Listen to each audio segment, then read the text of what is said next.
আমরা যারা মধ্যবিত্ত বা নিম্ন মধ্যবিত্ত পরিবারে বড় হয়েছি, আমাদের কাছে টাকা মানে শুধুই বিলাসিতা নয়।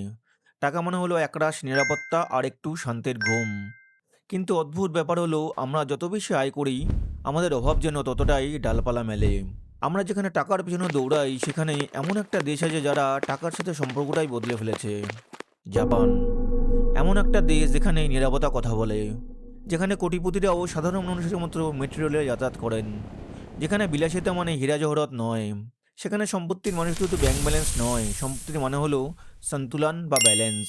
একবার ভাবুন তো, দ্বিতীয় বিশ্বযুদ্ধে ছারকার হয়ে যাবে একটা দেশ, কিভাবে পৃথিবীর অন্যতম ধনী দেশ ও শৃঙ্খলিত জাতিতে পরিণত হলো।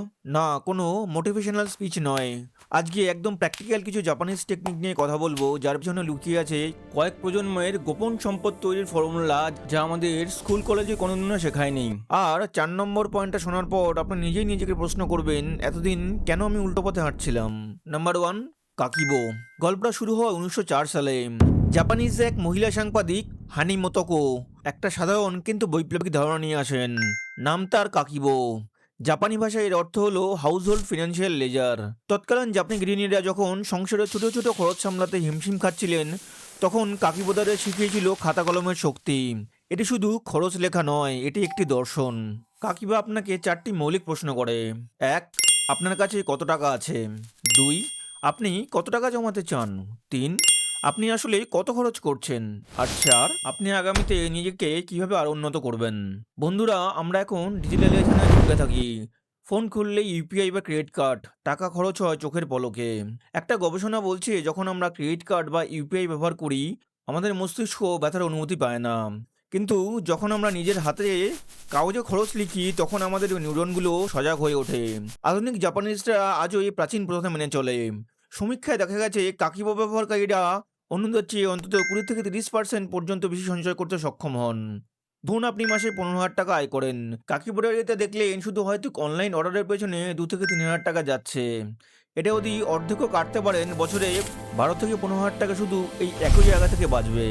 মধ্যবিত্ত হিসেবে আমাদের সবচেয়ে বড় ভুল হলো, আমরা ভাবি অল্প কিছু টাকা তো, এতে কি আর হবে। কিন্তু জাপানিরা বিশ্বাস করে সমুদ্র তৈরি হওয়া ছোট ছোট জলকণা দিয়ে। আপনার ওই অপ্রয়োজনীয় অনলাইন অর্ডার বা রোজকার অহেতুক খরচগুলোই আপনার কোটিপতি হওয়ার পথে সবচেয়ে বড় বাধা। কাকিবো সেই বাধা ভাঙার প্রথম ধাপ। আমাদের মধ্যবিত্ত বাঙালি পরিবারে একসময় এই সংস্কার ছিল যে মা ঠাকুমারা পুরনো কাপড় দিয়ে কাঁথা বানাতেন। এখান থেকেই আসে পরের টেকনিক। জাপানে একটা শব্দ খুব প্রচলিত, মোতেনাই। এর অর্থ হলো কোনো কিছু নষ্ট হতে দেখলে যে গভীর আফসোস জন্মায়। জাপানিরা বিশ্বাস করে প্রতিটি জড়বস্তুর মধ্যেও এক টুকরো প্রাণ বা এনার্জি থাকে। কিন্তু আধুনিকতার জোয়ারে আমরা ইউজ অ্যান্ড থ্রো সংস্কৃতি অভ্যস্ত হয়ে পড়েছি। জাপানের জনকুবেররা আজও একটি ঘড়ি বা কোট দশকের পর দশক ধরে ব্যবহার করেন।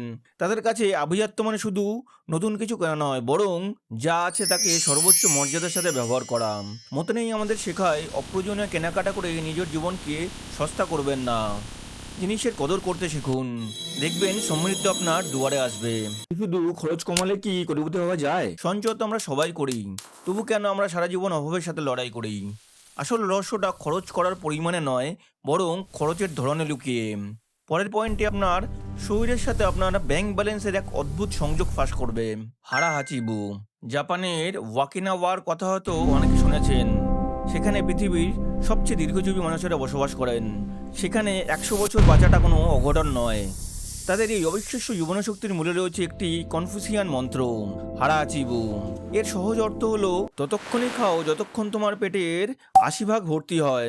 এই 80%-এর নিয়ম জাপানিজরা তাদের জীবনের প্রত্যেকটি ক্ষেত্রে প্রয়োগ করে, বিশেষ করে অর্থনীতিতে।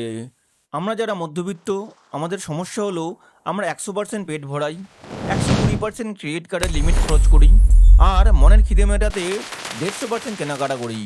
তারপর বলি জীবনটা খুব ভারী হয়ে গেছে। এটাকে বলা হয় লাইফস্টাইল ইনফ্লেশন। কিন্তু জাপানিজরা তাদের আয়ের মাত্র 80%-এ জীবন চালায়। বাকি 20% তারা ভবিষ্যতের জন্য বিনিয়োগ করে। তারা বিশ্বাস করে কম খাওয়া যেমন শরীরকে বাঁচায়, কম খরচ তেমন ভবিষ্যৎকে বাঁচায়। যখন আপনি আপনার সামর্থ্যের সবটুকু ঢেলে ভোগবিলাস করেন, তখন আপনার ভেতরে কোনো শূন্যস্থান থাকে না। আর যেখানে শূন্যস্থান নেই, সেখানে নতুন সম্ভাবনা বা সম্পদ আসার জায়গা নেই। হার্ডওয়ার্ক বা দক্ষতা তো বটেই, কিন্তু সম্পদের আসল চাবিকাঠি হলো এই সংযম। আজ থেকে কিছু কেনার আগে নিজেকে একবার জিজ্ঞেস করুন, এটা কি আমার 80%-এর বাইরে চলে যাচ্ছে? বন্ধুরা, মধ্যবিত্ত হওয়া কোনো অপরাধ নয়, কিন্তু সারা জীবন মধ্যবিত্ত মানসিকতায় আটকে থাকাটা ভুল। আপনি যদি এখনও দেখছেন, তার মানে আপনার সিরিয়াস।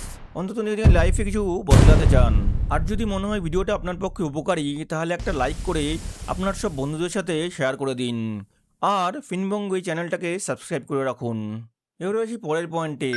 সুহারি। যে কোনো স্কিল বা টাকা কমানোর কৌশলে জাপানিরা এই সুহারি পদ্ধতি মেনে চলে।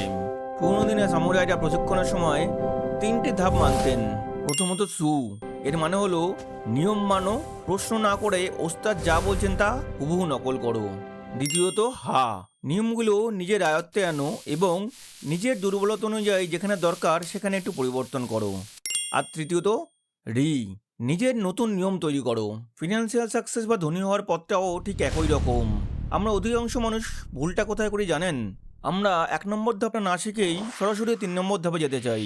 আমরা ইনভেস্টমেন্টের বেসিক না বুঝেই রাতারাতি বড়লোক হওয়ার স্কিমে টাকা ঢালি। মনে রাখবেন, এতে কোনো শর্টকাট নেই। সামুরাইরা জানতো তলোয়ারের ধার যতটা গুরুত্বপূর্ণ, তার চেয়েও বেশি গুরুত্বপূর্ণ সেই তলোয়ার চালানোর মনস্তত্ত্ব। টাকা কামানো এবং সম্পদ বাড়ানো একটা আর্ট। জাপানিজদের দক্ষতা বা অ্যাকুরেসি রাতারাতি আসেনি। তারা বছরের পর বছর একঘেয়ে নিয়ম পালন করে আসছে। সবশেষে আসে ওসুজি। প্রতি বছর জাপানিরা তাদের ঘর আর মন দুটোই সাফ করে। ওসুজি আমাদের শেখায় পুরনোকে বিদায় না দিলে নতুনদের জন্য জায়গা তৈরি হয় না। এটা শুধু ঘর পরিষ্কার করা নয়, এটা হলো অন্তরের সাফাই। পুরনো ক্লান্তি, আফসোস, বিষণ্ণতা সব ঝেড়ে বুঝে বের করে দেওয়া। আমাদের মনের ভেতরেও অনেক ধুলো জমে থাকে। আমি গরিব ঘরে জন্মেছি, আমার দ্বারা হবে না, আমার কপালটাই খারাপ।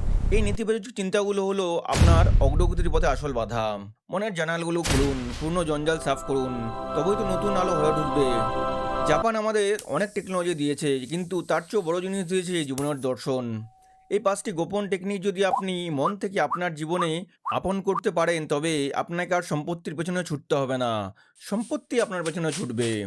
জাপানি সামুরাইদের মতো শৃঙ্খলিত হওয়া কঠিন, এতে সময় লাগে, একনিষ্ঠ পরিশ্রম লাগে, কিন্তু এটাই একমাত্র পথ যা আপনাকে মাসের শেষের হাহাকার থেকে মুক্তি দিতে পারে। আপনি কি প্রস্তুত আপনার জীবনের প্রথম কাকিবোর্ড ডায়েরিটা লিখতে? আপনার কি মনে হয় বর্তমানের এই চাকচিক্যের যুগে হারাহাতি বা আয়ের 80 ভাগ খরচ করে চলা সম্ভব? আমাকে কমেন্টে জানান। আজকে এইটুকখানেই, দেখা হচ্ছে পরের ভিডিওতে। ততক্ষণ পর্যন্ত ভালো থাকুন আর সঞ্চয় শুরু করুন।